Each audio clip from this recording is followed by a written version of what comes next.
वैश्विक महामारी के साथ साथ इंफ्रास्ट्रक्चर का विकास करना और उद्योग धंधों को बचाए रखना, ये एक बहुत बड़ा चुनौतीपूर्ण कार्य था जिसको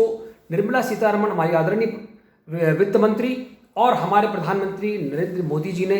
जो उत्साहवर्धन का काम और जो युवाओं को जोश दिलाने का काम उन्होंने किया। मैं देखता हूं कि एक ऐसा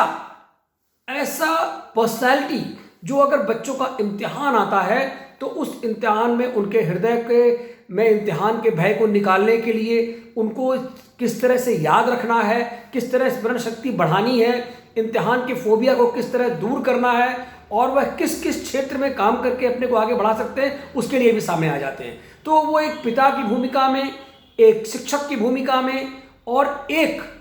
जो एक सुदूर प्रधानमंत्री का इतना बड़ा व्यक्तित्व होता है, बड़ा विराट स्वरूप होता है, उस रूप में सबके सामने रहते हैं। मैं उनको सशक्त नमन करता हूं। साथ ही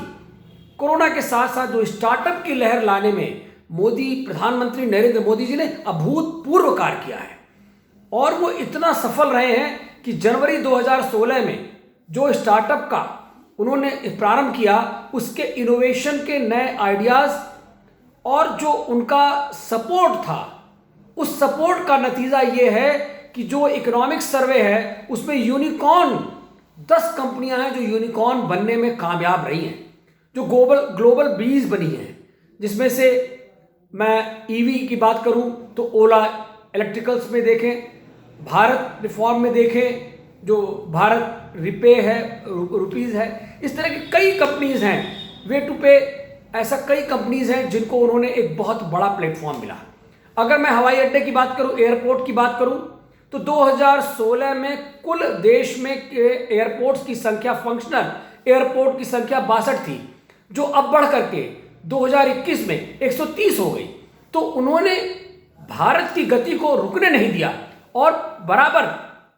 इस प्रयास में लगे रहे कि इतनी वैश्विक महामारी के बाद भी, एक चीज के लिए मैं प्रधानमंत्री जी से बार बार अपील करना चाहूंगा कि इस बार भी हम सबको ये उम्मीद है कि टैक्स दरों में कुछ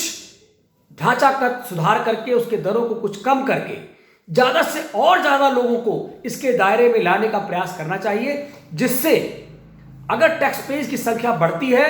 तो उनके अंदर भी ये बात आती है कि मेरा रुपया भी भारत देश के निर्माण में लग रहा है, वो निर्माण में लग रहा है, चाहे वो हवाई अड्डे बन रहे हैं, चाहे अस्पताल बन रहे हैं, एम्स बन रहे हैं, दवाइयां बन रही हैं, बड़े बड़े कारखाने बन रहे हैं, और हम पूरे विश्व को अपना बनाया हुआ जो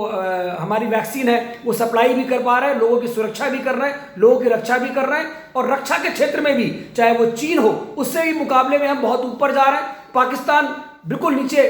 दबा हुआ, दुबका हुआ बैठा है। तो ये हमारा जो कार्य है उसको भी लेकर के हम उनका भी उत्साह पैदा होता है कि हमारा भी रुपया उसमें लग रहा है।